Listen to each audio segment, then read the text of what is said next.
Hey, what's up, Canada and beyond? Welcome back. It is Thursday, September 26th. And wow, yesterday I owe everybody here a huge apology. Life just got in the way. It was absolutely hectic from morning till night. And as much as I tried up until about 2 o'clock in the morning, our time, we just could not get the show put together with Nicola. So begging everybody's forgiveness. That's the first time we've missed an episode since we went to the 5 day a week format. So I wanted to apologize for everybody that was looking for our show last night. There wasn't one. So we've got a special guest coming on here in just a minute. But to give you guys all advance warning, there's nothing in the notes, nothing in the headlines. We've got some announcements the last 10 minutes of the show tonight. So please do stick around for that. It's kind of a big deal in Wayne's world. And we'll kind of add a whole lot of context to why yesterday was so crazy, why it was so hectic, why we didn't get a show going, and why I was out gallivanting in Toronto with the infamous and notorious and inspirational Jim Ferguson. But we're going to skip the regular scheduled maintenance tonight because we're only going to have about 45 minutes with our guest tonight, Pastor Derek Reimer. It's good to see you again, Derek. It's been a while. And you know, I have to give you an apology as well because I've been following your story at a distance for a while and just not been able to connect with my universe to make to find a spot to bring you in. And you've been so patient, and we finally get a chance to update the world a little bit. I think this, everything happens for a reason. You've had some victories in the last little while. I think that is important for people to hear. So, thank you for finding some time and having the patience to get to this point here tonight where we get to have you on the show. It's been a long time overdue. For folks that don't know you, Derek, I'll give you a minute to give some folks some of the highlights. But just to set it up, you're a pastor in Calgary, and you've always impressed me with your genuine, true service to the people. You've been on the front lines where I first saw you feeding the homeless in Calgary 5 years ago already, and you have been through some hell on earth. A lot of people know Pastor Artur's story in Calgary, and yours gets entirely overlooked as to what you've been dealing with and fighting every single day in Calgary. So I hope that's a fair introduction and a welcome to the show after all this time, Derek. So good to see you. It is. Thanks, Wayne. I appreciate it. And it's all good. We're here now. We made it. And there's something worth sharing on tonight. That's for sure. And so if people don't know me, I serve and I've founded Mission 7 Ministries. This is a ministry where we feed the homeless, we preach the gospel, we pray for the sick. Right here in downtown Calgary on Stephen and 2nd Street every Saturday at 1 o'clock till about 3:30. I also have a house church that's now just gone online, and we do that every Wednesday, and that's on YouTube, Mission 7 and Inner Circle. That's the YouTube channel. The Inner Circle, he is my partner slash producer on that online house church. But yeah, as you guys know, and as Wayne is familiar with, I've gotten into a little bit of trouble here with protesting drag queen events. I guess it's just to run you guys through the origins of this and how it started was close to 2 years ago. And I didn't even organize this event. I remember, I think I went to maybe Pastor Art's church that morning, and I had heard that there was this drag queen protest in Inglewood, and it was freezing cold out that day. It was like minus 20, maybe 25 with wind chill. And I knew some soldiers were going to head down there and protest and stand in front of the doors and just chant or preach or hold signs, what have you. And I thought, I got to be a part of that. There was just something in my heart that there was a conviction there. So I showed up, and there was actually a decent number of us considering the weather, maybe 8 to 10, possibly a dozen kind of coming and going. And after that, it's like the Lord just put it into my heart, like he put it into Nehemiah's heart about building the wall. So there was just a conviction that was birthed, and just through prayer, I just knew that we need to organize these protests. This needs to be more frequent. There's some serious evil in the land and some principalities here that need some light to shine in these dark places. So we did exactly that. I called this movement Exposing Darkness, and that's inspired from Ephesians 5:11, where it talks about, and have no fellowship with the unfruitful works of darkness, but rather expose them. So expose in the Greek means to tell a fault. So there's a place for that in Christianity. And that's why we're like the Davids going against Goliath. We're not just sitting around in the back praying, and praying is essential, but it's just like we're going against these giants and these principalities. And our slogan for this movement was also Christians on the offense. Like, we see this giant in the land and we're going after it. We're tired of it. They're corrupting our kids. They're corrupting the innocent.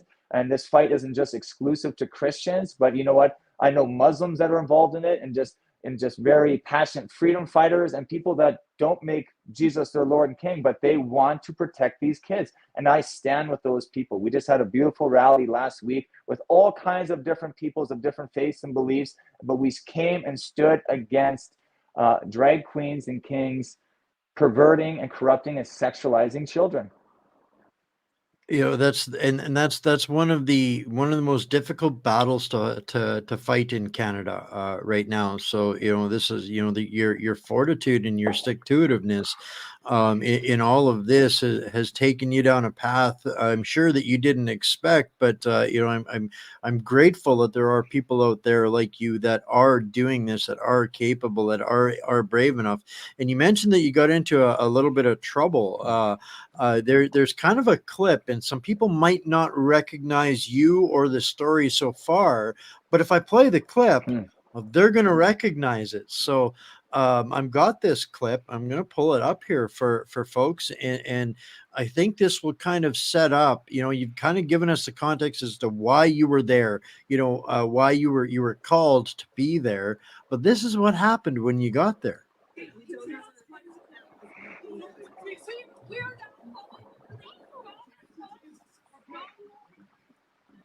The police coming, so it is your choice to leave or deal with the police. Very abusive America. We are. For love is love. It looks like very hateful, very abusive. I can speak my religion. That we're exposing the darkness on this video. You say that this is not okay. This is wrong. This is evil. The homosexual agenda is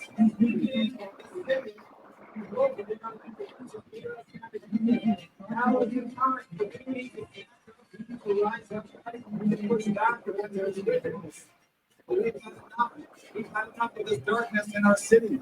It's gross, perverted, it's wicked. But we need to repent and turn to the living God. We need to repent and believe in the gospel. For today is the day of salvation. Now is the time. I'm found not guilty of mischief and causing a disturbance, protesting a drag queen story hour, a Stephen Library, innocent on earth as I am in heaven. Amen. Woo! So that's the clip that you sent me. It covers. There's a lot missing in between there. There's 2 years missing in between there, and I think. Right now, I think we're starting to see the pressure of this cult backing off. And I can't help but believe that, the way that you were treated in that situation when the story came out, I think had a lot to do with people coming together and understanding, how far they would go to protect this insanity. So take us from that day there. It wasn't something that you just took part in, something that somebody else had organized. What happened after that, Derek? Yeah, so with that particular protest, there was a team of us, so I want to honor everybody in that team as well. It wasn't just me going out by myself. And again, Oh, absolutely, yeah. And the movement is called Exposing Darkness. So there was more people than just me that were willing to go and to rebuke and to expose the darkness and speak Jesus at that drag queen story event. So 2 other people went in before me, before I went in, and then they were kicked out. So then I went in there, and I just came saying, parents, shield your kids from this. Don't expose your kids to this perversion, things like that, along the lines of that rhetoric. And I was in the back corner opposite of the door in which you enter in by, and there's actually some rough footage of this online on this anti-hate site, but in any case, it wasn't used in court. The parents jumped on me aggressively. They grabbed me and they dragged me out of that room, and I'm clutching on the walls trying to regain my balance. And you can see in the video, they throw me out violently. My head bangs off the glass door. I left a little scuff, and then to my back, I fell. But hey, I was on a mission that day just to rebuke and preach and expose, and I did that, and it wasn't criminal. And the judge had said that insulting language that's just subjectively insulting or offensive language, that's not criminal. And that, that's the really the crux of this, and so regardless of the language that you're using, the sentiment is what's important with all of this. And so, where this is so significant is people cannot, you simply said all of the things that everybody else out there is actually thinking, but doesn't have the guts to say, because that is exactly how you get treated if you have the guts to say it. And then they follow up with the litigation, the lawfare, the charges, which is which is the punishment in this entire situation. But it's meant to intimidate and silence anybody from standing and opposing the agendas, what they're doing. And this is where this is so powerful. People that are in this community here, they know that I'm a Christian too, but they know that this is a news and fact-based platform. And what we're seeing out there is this intolerance of Christianity in the public square of the discussion. This is what they are afraid of, is our communities having the guts to say the things that you said, and not being afraid of the law system that's behind it. So to me, the huge victory in this is they don't get to beat you up and throw you out because they don't like language, and it's might be from the gospel, it might be from the church, it doesn't matter. Use whatever language you need to do. Go forth. You are innocent in this, and fight the good fight. Yeah, and actually, I have the 27-page written verdict, which now sets a precedent, which is massive. My lawyer was just emphatically declaring that, and he says it's not based off the content. So what you're saying is this not criminal based off of that, but about the effect that can have on the environment. And there's intricacies with that we don't necessarily have to delve into right now. But I wasn't even originally charged with this. The cop you can see in the video says you leave or you'll be trespassed. So then I respectfully left. And then about 3 or 4 days later, the cops showed up near my home and arrested me. Why? Because our wicked mayor went on a Twitter tirade saying that, our bylaw offenses, that's not enough. That's not enough consequence to basically shut down these hateful protesters, because it's going against her narrative. It's going against what she wants to fund and maybe what she believes in. So then they come and they arrest me, and the hate crime unit is after me, and the hate crime didn't stick. But that's why it's so political in nature. It's discriminatory. Even with the cops having police on the back and the rainbow colors, like, what are you guys doing? I don't see you guys walking around with crosses on your arms. So keep it out. It's a religion. Love is love, and the homosexual movement is a type of religion. Keep it out of the police and who they're representing. You're here for the people and to be non-biased, and the mayor as well should be. Well, and that's a really great point, because the instant they idolize one small segment of society, they, in the name of inclusiveness, they exclude the majority of the society, and then they enforce that with a jackboot. Right. And so from what you mentioned, some parts that are critical to this story, which was the mayor's response to that.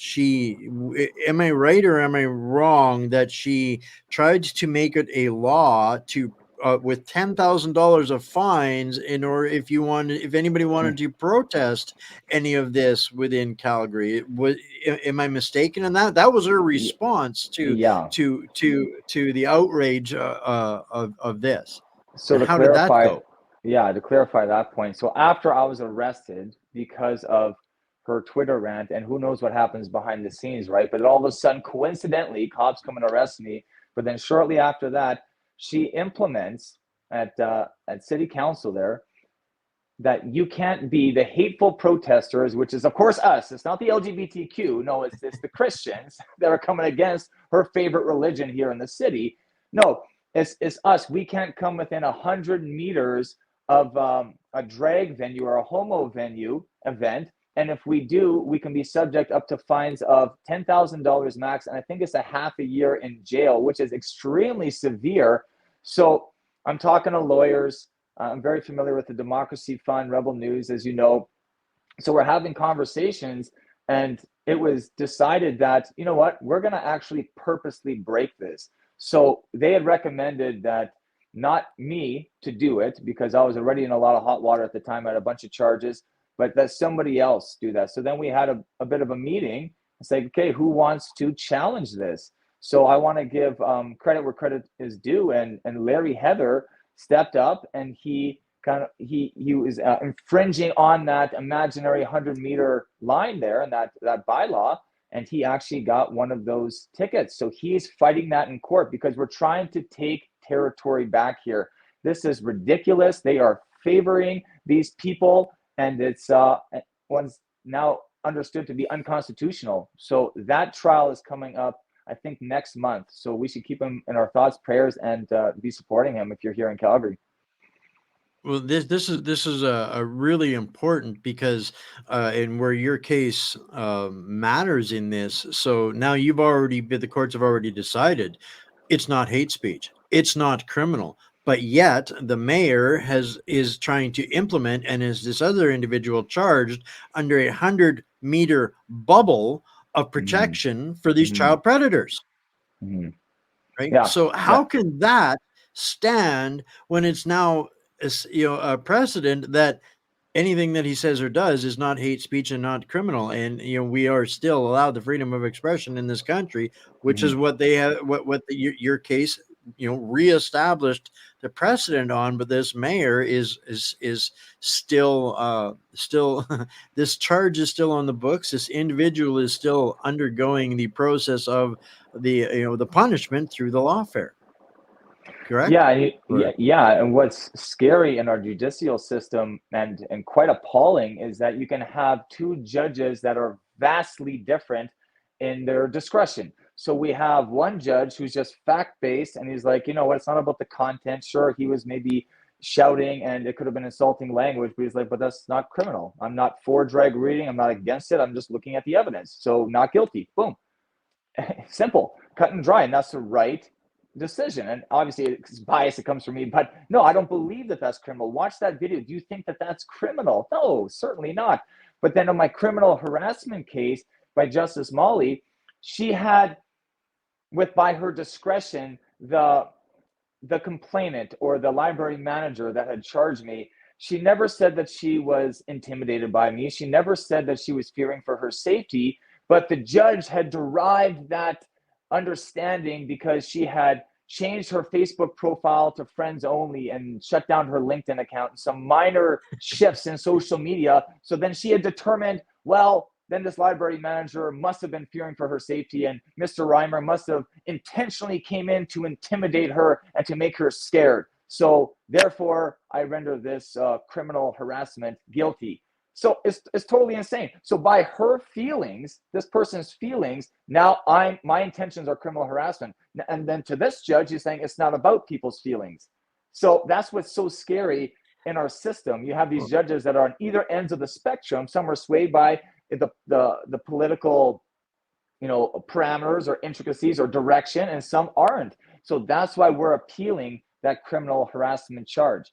All I did was voice to a library manager that I disagree with this. This is the corruption of kids, she said, this conversation's over and you have to leave. This video is on my Facebook. It's not a secret. I wasn't doing this in the shadows or trying to hide it, because there's nothing wrong with this. And I told her, hey, we're going to make this public, what's transpiring in this library. And if you're the person in charge, then okay, then people can talk to you about that. And that's exactly what I said. I posted online. If you are disgusted with this as well, you can contact this public manager at the public library having a public event, and we are the public, and we don't have to agree to it. We don't have to bow the knee to it, and we don't have to stay silent about it. That is not criminal, and I don't care what Justice Smalley says. We are going to win that appeal in Jesus' name.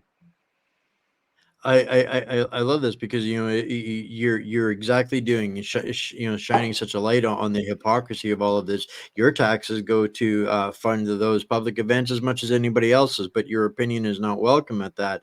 And when you want to look at precedents, in Ontario, you can be charged for just accidentally getting somebody with a squirt gun, but what they're doing to you hear the process of this. If this sounds familiar to folks, this is exactly the process of what Bill C-63 is going to be implementing completely arbitrarily based on their feelings.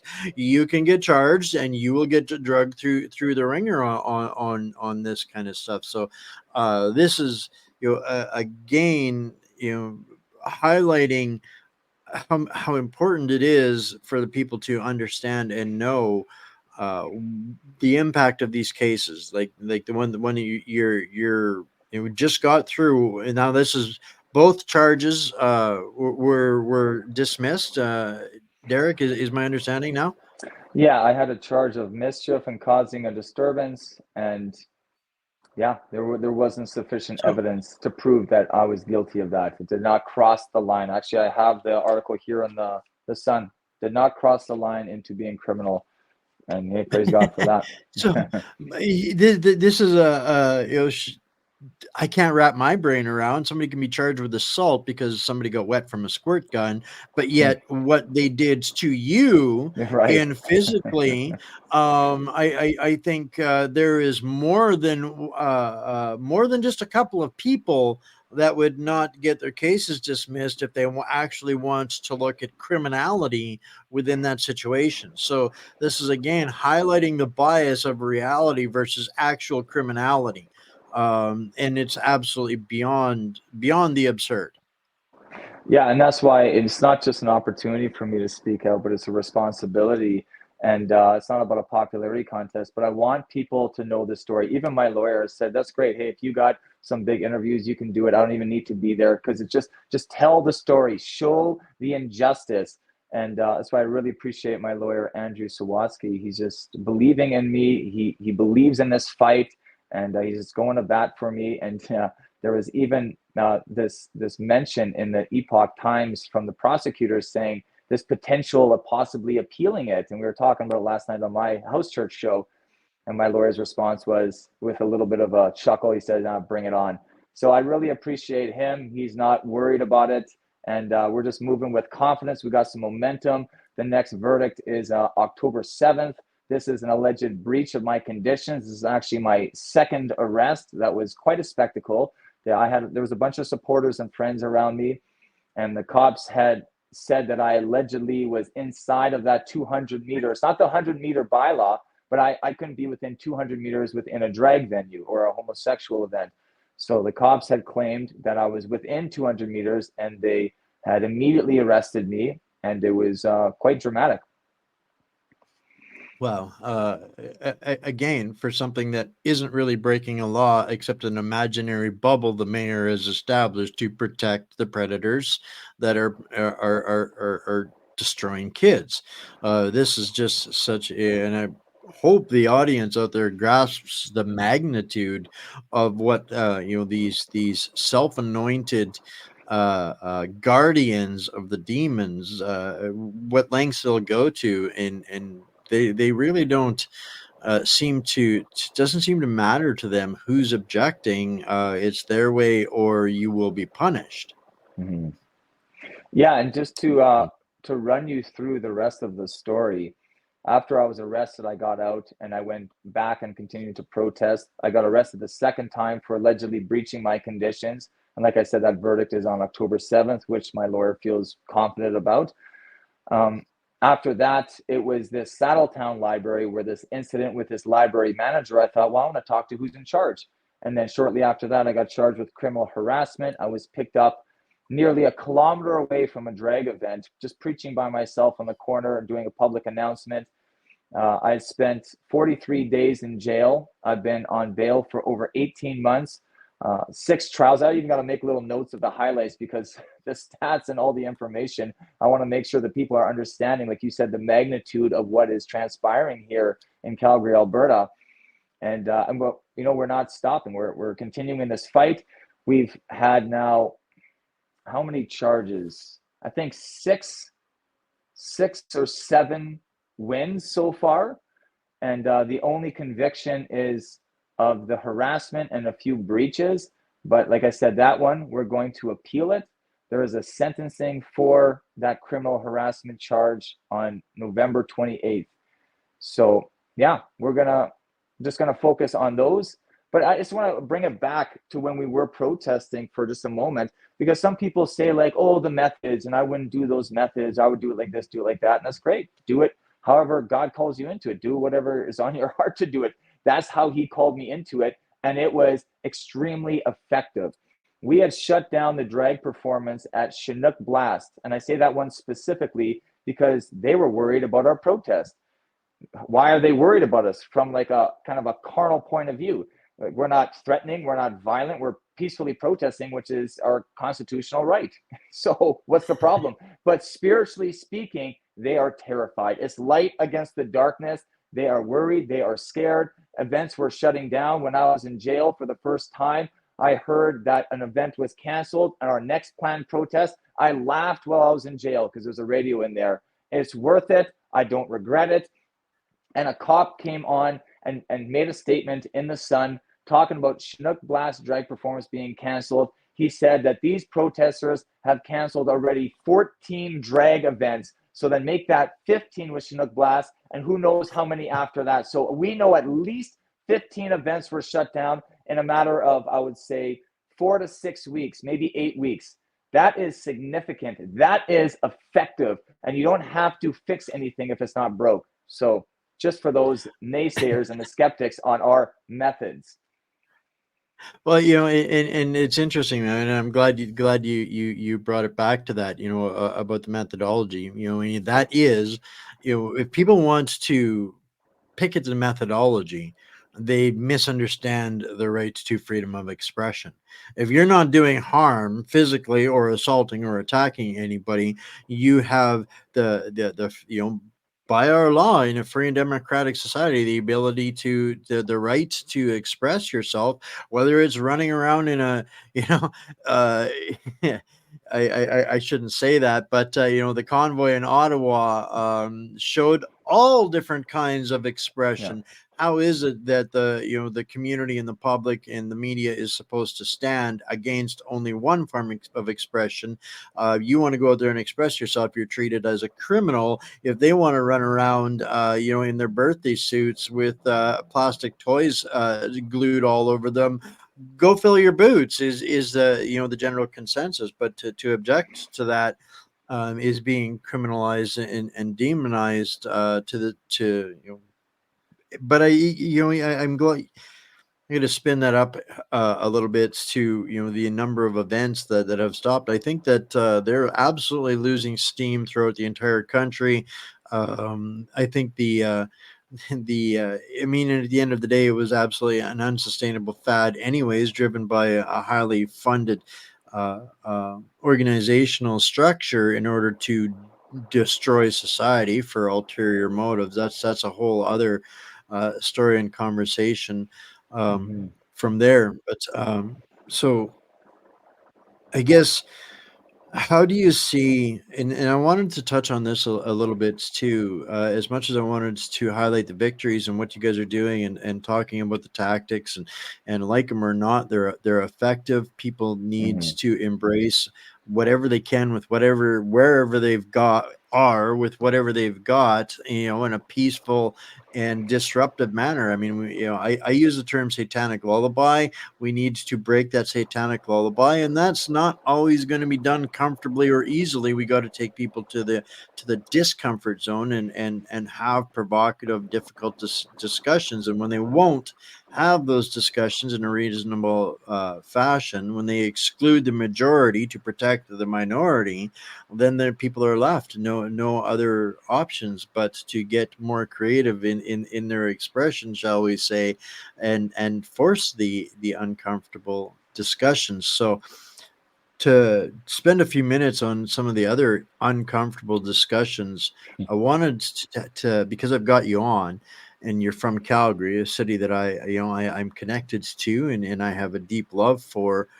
And you've been on the streets, on the front line of the streets for the last 5 years. What's your experience been like that over that time frame to tell us, in a quick timeline from when you first started working on the streets with the disadvantaged or the vulnerable to where it's at now? And do you think that is connected to a lot of this ideological warfare that's going on in your city?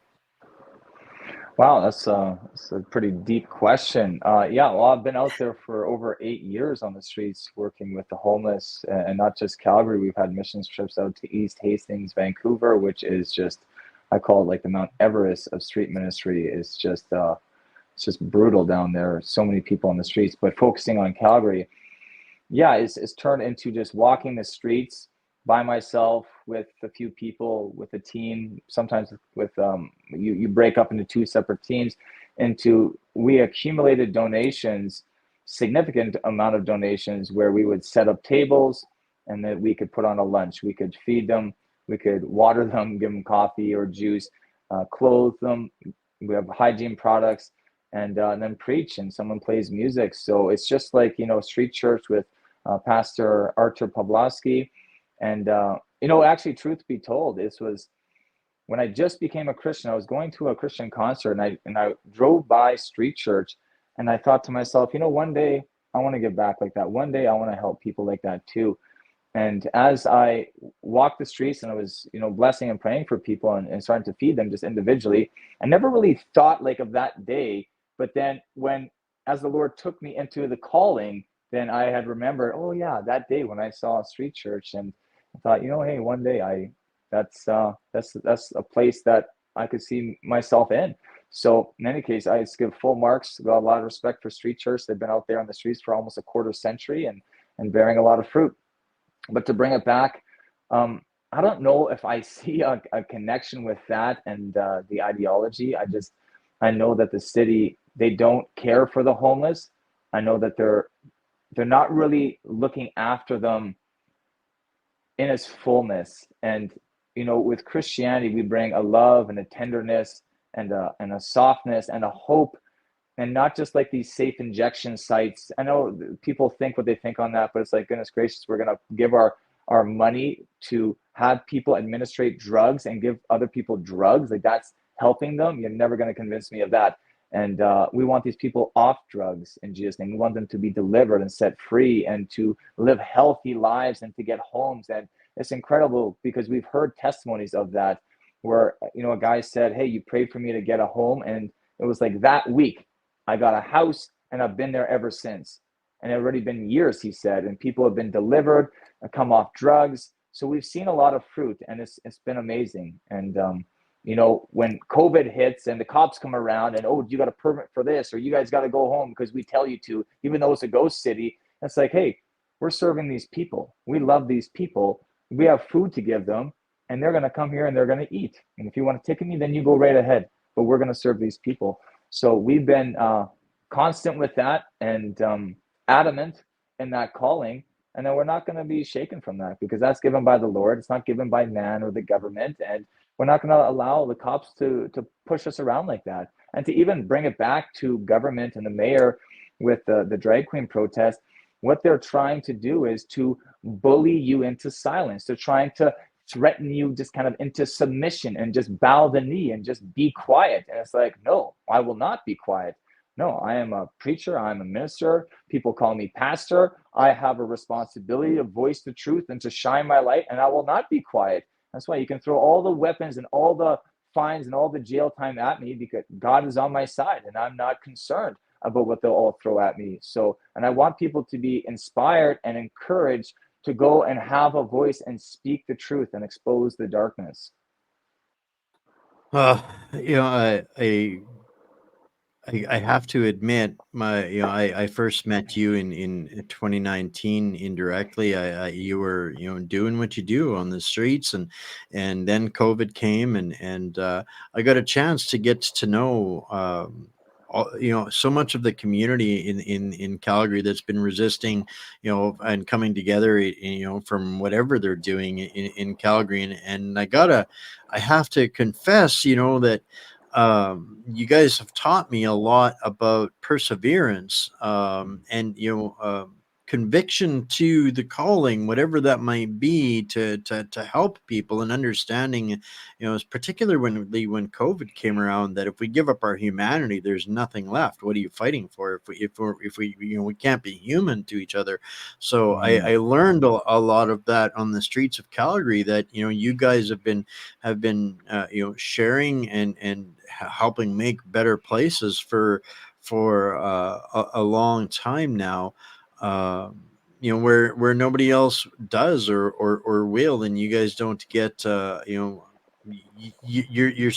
you guys do is not like it's what people are so used to in the media, the digital space, the online space. You do what you do for humanity, not for likes and clicks and that kind of thing. You guys make an absolute impact, and I don't think you guys maybe know sometimes. So I hope that helps you, feel a little better about what you guys do too, because you guys bring that to my community, through the lessons that I've learned from speaking with you guys, and all of you down there. You're right. There's so many people down in Calgary that go unnoticed, they go unseen, but they're doing the right things for the right reason.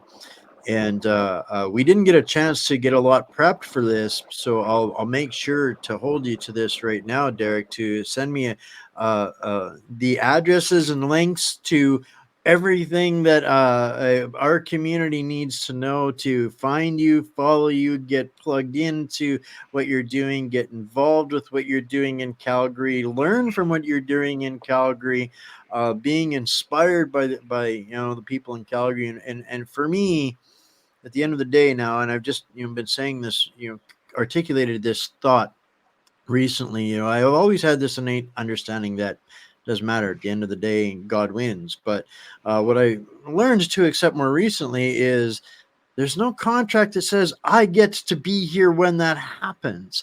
So there's false expectations of unrealistic, magic, superhero ending. It all stops, and we go back to living normal.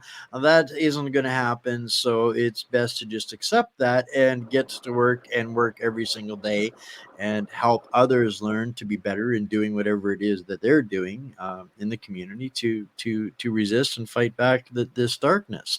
So that's kind of my, where I have to kind of let go of this today. This has been a really great conversation. I really appreciate you coming on here. Got to let you go here in just a few minutes, I know, but give us your last thoughts in the last couple minutes, and what people needs to know, what they can, if there's something that they can do to help, where they can do that kind of thing, and we'll make sure that all gets into the Substack that goes out tomorrow for everybody as well. Mhm. It's just on my heart to say, I don't want people to hear me wrong. It's not like an uprising or rebellion against the government. That's not what's in my No. heart. But what I want to be clear on is that the government cannot supersede the call of God on your life. The ultimate authority is God, and whatever He's called you into, that is the hill that you die on, and nobody can tell you otherwise. And that's really what I want to encourage people with. So with this call, with Mission 7, the protesting, these are hills to die on, and I lay my life down for it. If they want to throw me in jail come November 28th, and so be it.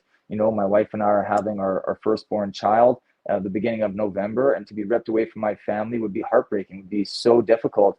But you know what? The call of God and what he has in my life, that comes first. And my family supports me, and they know that, and they stand with me, and we're strong together. But it's just like that's part of it. And so in any case, if you guys want to help, with that being said, if you want to help towards donating to that appeal, you could e-transfer me at derek@mission7ministries.com. Or if you want a tax receipt, I'm under a charity called Humanity's Promise. This is an older fellow, John, who works with children in Africa. So you'll see a lot of pictures like that if you visit the website. But, I just want to do a shout out to Rebel News, who has supported me since day one.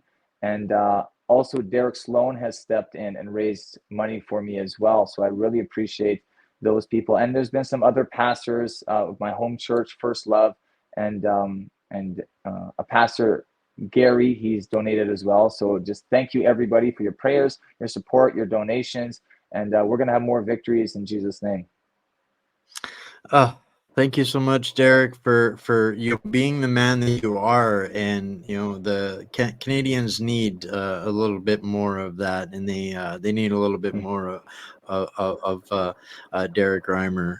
So I encourage everybody out there, like I said, tomorrow's Substack, I'll make sure that Derek sends me all of that information so that you guys can get plugged into something that's bearing fruits too. So thanks so much, Derek, for your time, and keep us updated. And when is there opportunity for people to get to come and attend the hearing on October 7th, that kind of thing?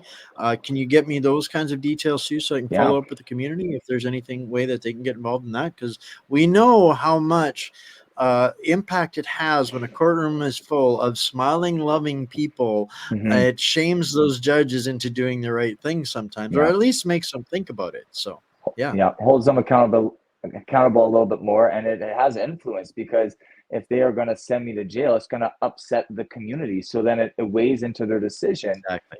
And that came out even in trial, like with arresting me, when they should have just said, hey, Mr. Reimer, just back up a few steps. You're a little bit, flirting with the line here.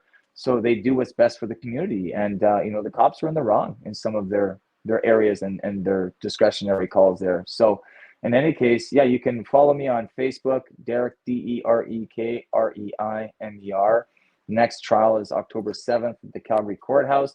Just show up. My name will be on the board. It'll start in room 1005, and they'll give us a courtroom from there, and then we'll see what the verdict is. But thanks for having me on. All right, I'll make sure I get an I make sure I get I'll get an email address to you so you can get me the details, so I don't mess them up and get them out for everybody, because we've got a bit of a running history with this platform at showing up for some of these kinds of events in the judiciary as communities, and showing our love, shall we say, for our own communities and standing with them. So I look forward to some updates, my friend, and stay blessed. Thanks. God bless. Much love. All right, folks. I hope you get the magnitude and some of the strength of conviction and what that can do for people.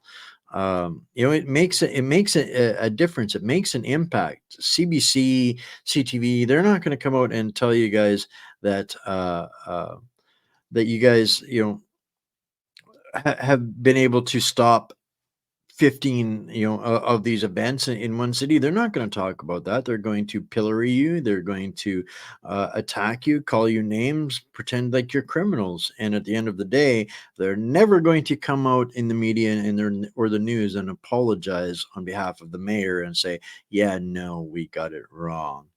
So we are kind of on a hard timeline tonight. I cannot go over for everybody tonight as much as I'd love to. There's so much to catch up on. Tomorrow is obviously Bankers, Bandits, Bullion, and Bucks with Bryce. But I've got some announcements that I'm going to play for you guys here in just a second. And there's, I've been a little bit cryptic the last little while, but things are picking up speed. And I'm going to share some of these announcements with you guys here in just a minute. And then we're out of here on the dime about a minute before 8 o'clock tonight, because I like giving announcements, and I like press releases, and there's some more coming up over the coming following days. So I appreciate you guys all. Make sure you get plugged into the Substack, subscribed there. It's free, of course, as always. The link is on the whatsupcanada.org website, in case you need to find that. And yeah, I'll probably have to do some other stuff over the next couple of days, just because I'm falling behind on important stuff. But a couple minutes here with Mr. Ferguson with some announcements that he will get to, and we'll catch a minute or two of conversation after.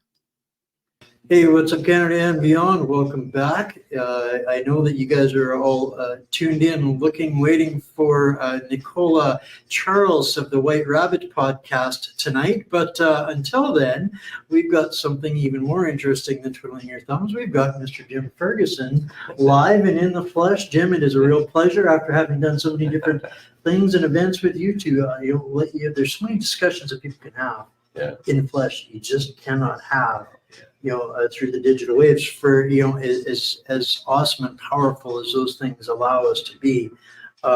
It's different when you get a chance to work face to face with people. And this is your second trip around to Canada now. Do you see this being a regular stop in the future, given the developments of things that are growing out of this? Because this is, the world's coming together.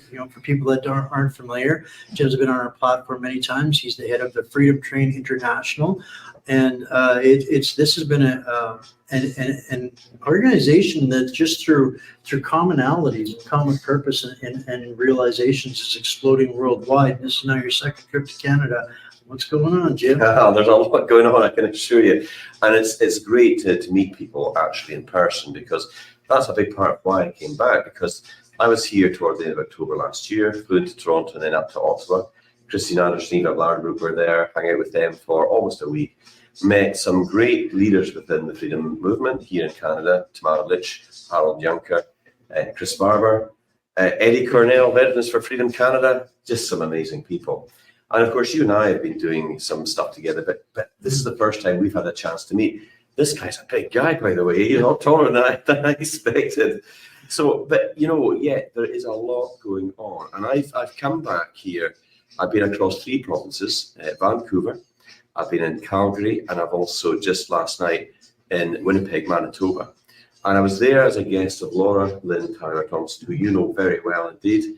She's a real powerhouse of energy. She's a passionate lady who fights for the truth and for justice as well. And I was here. Yes, so I've been here as a fellow guest speaker along with Dr. Matthias Desmet and Dr. Brian Artis, all the way from the United States. And of course, I met Matthias in Holland, in the Netherlands, and then in Geneva, Switzerland. And they're great guys. So we've been hanging out together. Have you ever watched the show with Jeremy Clarkson, and the 3 guys doing Top Gear, and they just have that chemistry between them. It's a bit like that. We kind of picked up the nickname the 3 Musketeers, and get on really well. And they're incredible people. They're authors. They're amazing people. So I've been hanging out with them, but the attendance was really unexpected. We had many hundreds. In fact, last night it was standing room only in Winnipeg. So really, there was a lot of interest in what we had to say. But Freedom Train International, as you know, is really pushing to unite patriots and freedom lovers and those that love their nations and their countries. And Canada led the way. You guys were the inspiration for the entire world when you stood up against vaccine mandates. You came together as a nation. You fought against a tyrannical government, and you won in many respects. But you paid a lot of heavy penalties for doing that, but you inspired the world.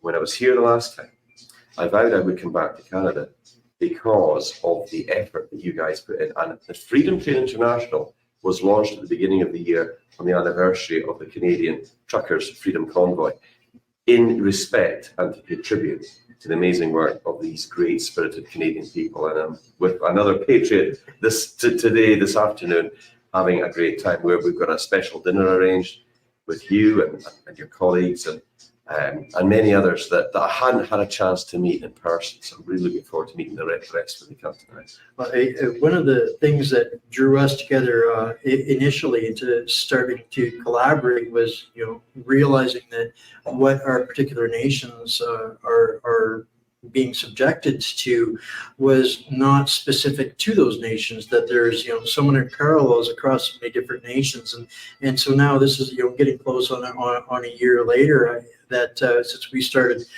getting to a chance to compare notes with all of that, and the resounding response everywhere, people like you and Dr. Artis and Dr. Desmond,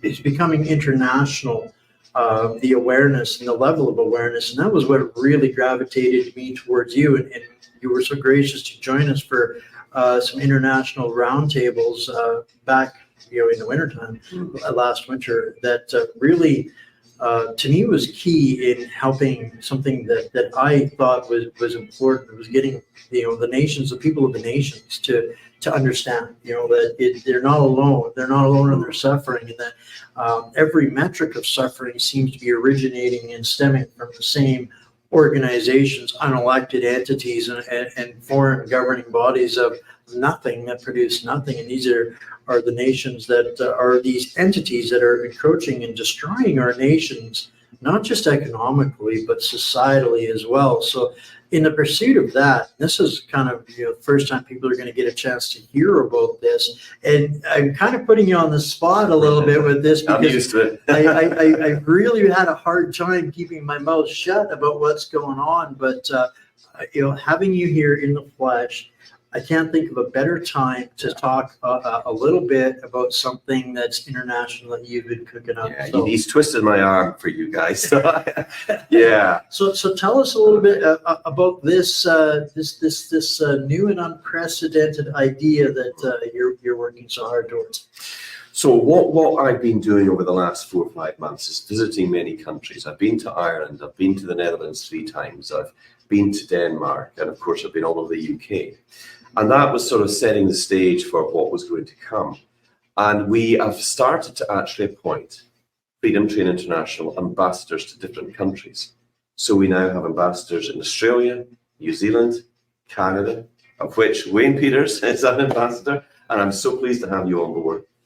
But not only that, we're looking at, we actually have America, and we've got Denmark and Norway and Germany coming on board now as well. So we are building up a membership that is thousands strong all around the world. We've got thousands of members in North America. We've got thousands of members in Europe now. And what we're trying to do is to get people to understand that hope is not lost. There is hope for the future. As the world gets darker, we get brighter.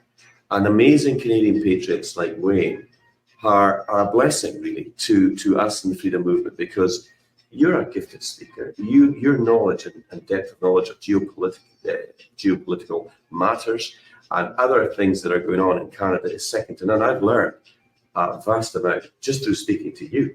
And of course, I've been delighted to be on your show, even if it is at 2 and 3 in the morning, Well, I can't help but remember the first time we got you on a show. It was 3 hours in the middle of the night, and so it was like 4 in the morning or 5 in the morning where you were at, and you were still raring to go.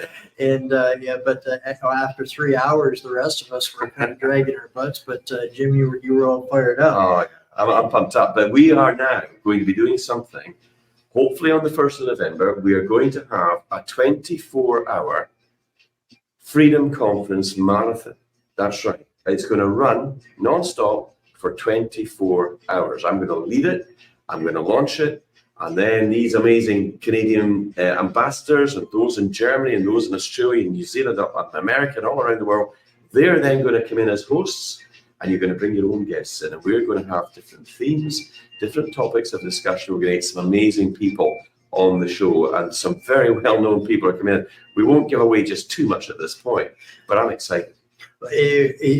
Lucky for you guys, I twisted your arm hard enough. I hadn't even thought to celebrate the fact, that I was just so excited to move forward with this conference. It's 24-hour marathon conference that I hadn't announced that I had been asked and accepted an ambassadorship with this, and it really didn't strike me, with the gravity and the opportunity with this until we were having a steering meeting about this, marathon for conference for humanity, and I was looking about the room and realizing there was millions of views daily just amongst the group of ambassadors that were there. So I was, felt very humbled and very small in some of the company that is there. But these are the people that are, leading the way, and people are going to get an inside look in depth through this marathon conference coming up. So that's the biggest announcement in Wayne's world,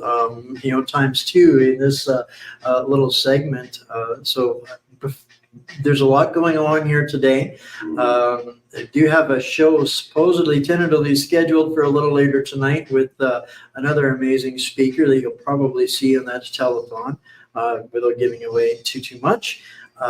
But final words before we close this off. This is kind of an impromptu thing. You guys are getting a behind the scenes look here. Kind of cornered Jim here and say we're all set up. Let's do a little taping of something, and here we are. So you here in Canada, perhaps extending and doing a little bit more. Your last thoughts to leave Canadians with, because I'm sure they're going to get some more surprise visits from Jim. I think so. I definitely want to come back because Canada is an amazing place. So wonderful people. It's a very big country. People don't realize when you're flying over it, you think we're not there yet, But I'll tell you what, I just love the Canadian people. But your colleague, Chris, who is not on camera, he's behind the scenes just at the moment, told me about an event in. So I was going to be flying back to London tomorrow. I'm probably not going to be doing that. I'm probably going to be flying or getting down to Washington, D.C. for a few days with him at a big conference that's going on down there too. So, it's exciting. And I like things like that because things that come out of the blue, you rock and roll and you move as you need to.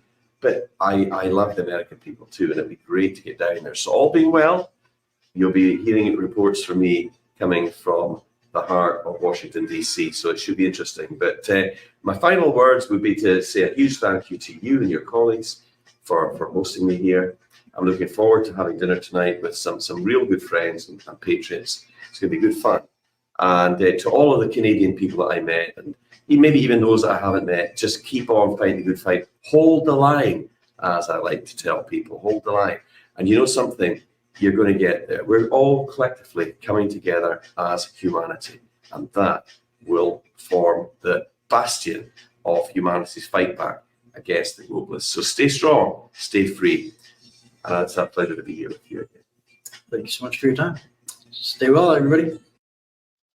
All right, that was a couple of big announcements in Wayne's World, guys. There's going to be some things picking up pace. We are plugging into a greater community, creating something far bigger, far greater, and it's just amazing to see this starting to take shape.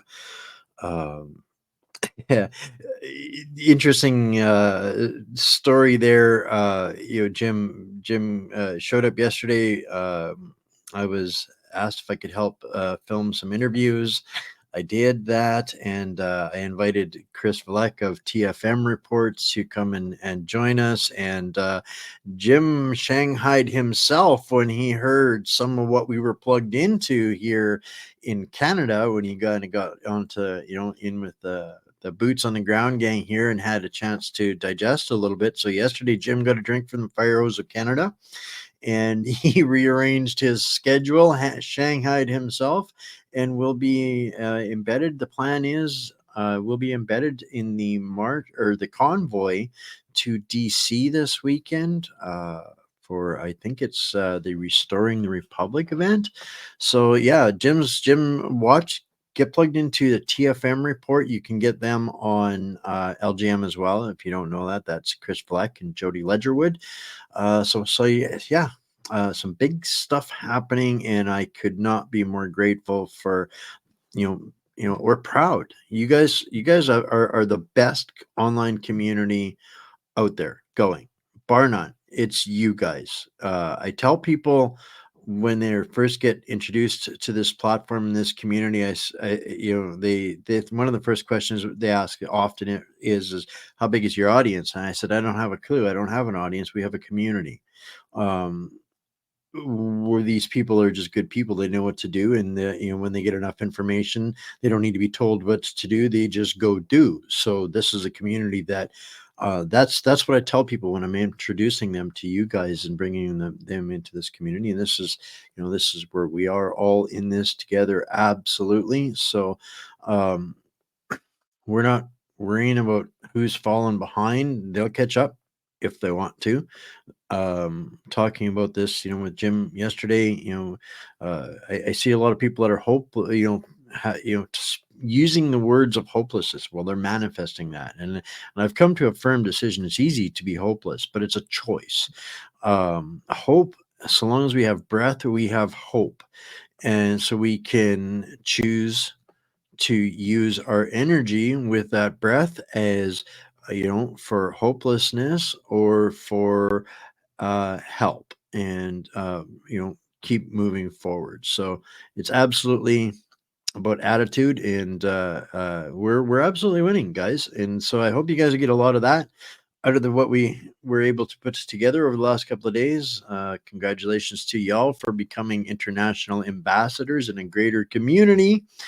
And again, everything will be plugged into the Substack tomorrow. I'm already late, guys. I love you all, so there's not going to be any fancy pants stuff closing out of here.